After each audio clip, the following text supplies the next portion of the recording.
We're talking about the National Basketball Association. Joining me for our NBA Rapid Fire segment, two of our absolutely best handicappers, Tony El Tigre Tellez and Craig El Guapo Trap. Don't forget to like and subscribe and hit the bell for notifications every time we have a new video. Let's start. Gentlemen, Houston Rockets, Minnesota Timberwolves. The Rockets 27-16.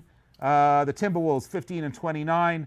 The Rockets beat the Nuggets. That snapped a 4-game loser for them, and the Timberwolves, they are only 2-8. They've lost the last 7 in the row. The Rockets are 5-point favorites, total 234.5. Let's start with you, Craig. Well, the key in this one, I think, is Minnesota finally starting to get a little healthier. And, Houston, of course, like you said, snapped that losing streak. I think this Houston team continues to be one of the better teams in the West. If you just look at their overall talent and their overall scoring ability, I think you have to go with the total here. Minnesota plays very little defense, neither does Houston. I think 234 sounds like a lot, but I still think this one goes over. Let's take the over 234 here. All right, Tony. Yeah, I'm going to look here and take Houston Rockets -5. Yeah, they've had some recent struggles. They come up with a nice win against Denver, but that's against teams that know what they're doing defensively. The Timberwolves, for a couple of seasons now, they have no clue how to defend. Of course, we're looking here at their past 5 games, allowing 51% shooting. They've lost 7 straight, failing to cover 6 of those games. Coming off a 7-point loss to a bad Chicago team. Rockets, they'll feast on these bad defensive teams.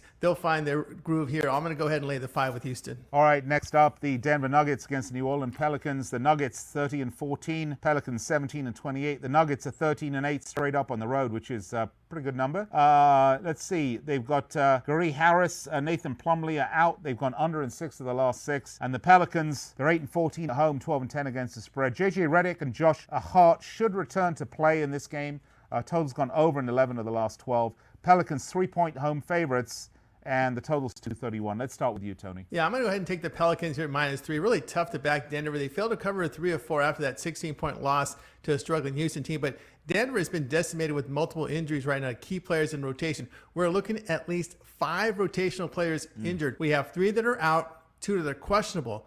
And you notice where they played better of late to covering 8 of their past 10, and they are shooting the ball well, nearly 49%, 39% from 3. And the Nuggets' defensive form on the 3-point line has not been quite sharp right now. Depth will be an issue here. I believe New Orleans will run at a fast pace, but just too many injuries on the Denver side. I'll take New Orleans -3. All right, Craig. Well, the question here for me is Zion. Obviously he looked good late in that game. Of course, he was on a minutes restriction. Is he going to be on a minutes restriction again? That's the key. And how many minutes? Is he going to stay under that 25? If he's under 25, I kind of going to probably butt heads with Tony. I'd probably take Denver, a banged-up Denver team, getting 3 points. Like Nick said, 13-8 straight up against the road. Granted, not great lately because of all the injuries. But I got to think that Zion, second game in 3 days, maybe they said he wasn't, feeling much, but I still think they'll be very, very safe with him the next couple weeks. Let's take Denver here plus the 3 points. Well, poor kid can't get away from having a curfew, can he? All right, Grizzlies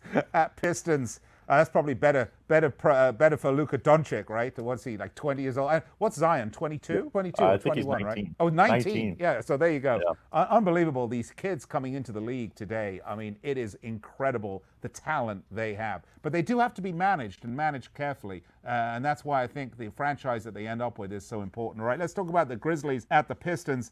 The Grizzlies 20-24. They're 7-3. They're on a 2-game losing streak. They're 8-11 straight up, 9-9-1 against the spread. They've gone under in 4 of the last 5. And the Pistons 17-28. They're 5-5. They beat Sacramento 126-106 last outing.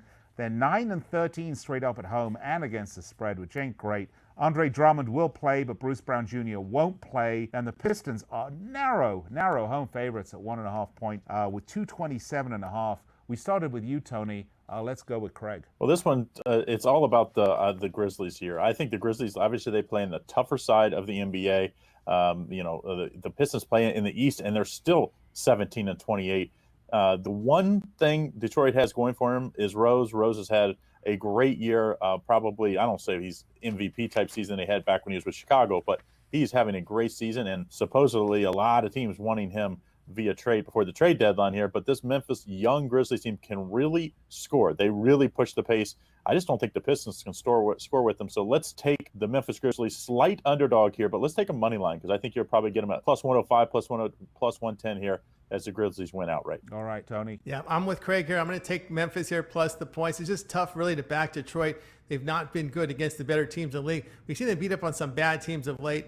Sacramento in line. They caught Boston dealing with injuries in the rotation, and the flu was going around in there. But I think, like Craig said, I think this will be a get well game for the Memphis Grizzlies. They find a team here they can really pound on. They've been a really good scoring team. They've shown some improvement. They're shooting the ball well. Looking at the past 5 games, nearly 47%. And we look at here at the Pistons, nearly in the bottom of the league in field goal defense, allowing over 47% shooting. I'll take Memphis plus the points.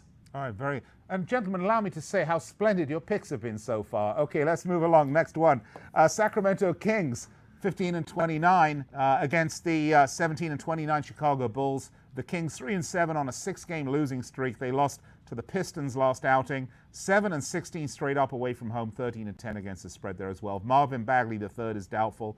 They've gone over in all of their last 6 games. And the Bulls 4-6 coming off a win over the Timberwolves.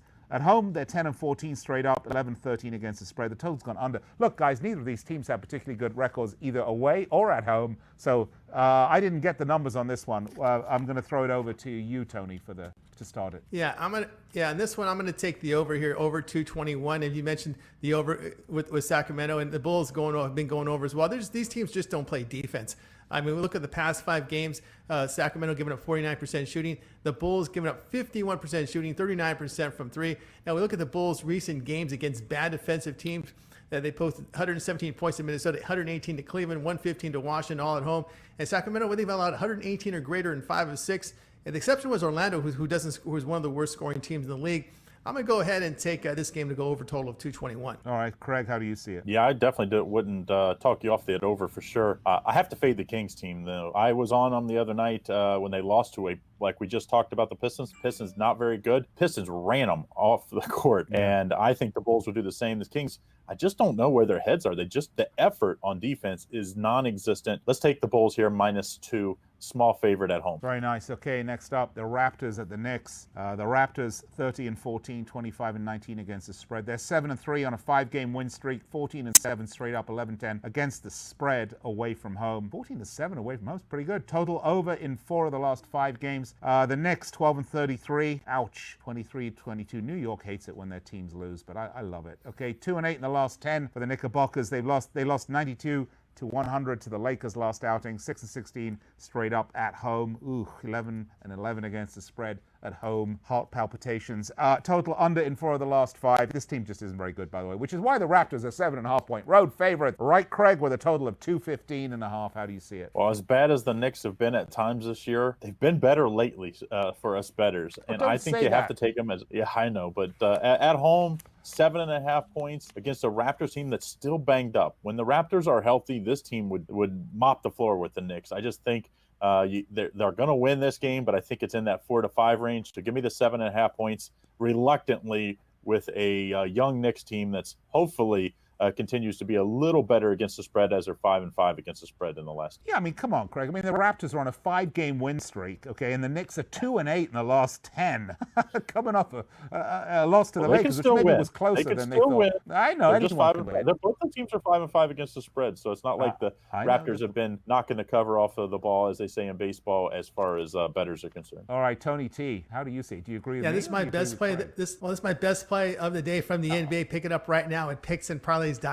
Oh, you teaser, you. All right, so while we're talking about that, so why don't you pick up Tony's play, head over to the website, picksandparlays.net, and Tony, I'm sorry to do this to you. Get his play for 15% less, okay? Go ahead and buy it, put it in the basket, and use promo code COLD, C-O-L-D, and laugh all the way to the bank. Okay, next up, let's go. Suns at Spurs. The Phoenix Suns 18-26, 12-21-1 against the spread. They're 5-5 in the last 10. They've lost 2 in a row. That was to the Spurs and the Pacers. They're 9-10 straight up away from home, 12-7 against the spread away. Aaron Baines and Cameron Johnson are out. Total's gone under in 6 of the last 9. And the Spurs 20-23, 6-4 in the last 10, but they're on a 3-game winning streak, which is why the record's actually improved a little bit to something that one might always mention without spitting. 12-10 straight up, 7-15 against the spread when at home. Total's gone over in 12 of 17. And we've got a nice point total here of 229. And the San Antonio Spurs are home favorites at 3.5, which to me seems a little low. Let's go with you, Craig. Yeah, I mean, it does look a little low. That's why I was reluctantly going to take the Spurs at 3.5 or 4, where I see it in most of the spots right now. But it's just like it's almost like a trap spot because Spurs have been playing so much better than the Suns. I think the safer play is the over here, over 229. This Spurs team is not the Spurs of the Tim Duncan and David Robinson when they would beat you inside and play great defense and win low-scoring games. They do it just the opposite now. They shoot tons of threes, and they score a lot of points. I think the Suns defense will allow plenty of points too and score their fair share. Let's take the over 229 here. Okay, Tony T, 1 minute, go. Yeah, I can't argue with the overplay, but I'm going to go ahead and lay the points for the Spurs. Here we go again with an injury. We just mentioned Baines, one of the big guys. You know, when Baines and Ayton are together in the lineup with Booker, I like the Suns, but with Baines out, I'm going to go against the Suns. We just saw them get blown out on their home court, 112-87 to Indiana, who was on the road. And, of course, the defensive form terrible. They're giving up 42% from three over their past 5 games. And we're seeing the Spurs shooting the 3-ball better. That's why we've seen some improvement. They just beat New Orleans in a game they were supposed to lose because Zion was back in the lineup.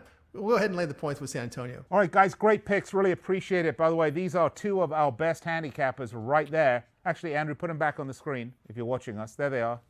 There's one there and one there. There you go, Tony and Craig. You can get their picks right now on the site, picksandparlays.net. Look how wonderful they look today. Okay, you can get their picks, picksandparlays.net. 15% off everything you put in the basket. Use promo code COLD, C-O-L-D.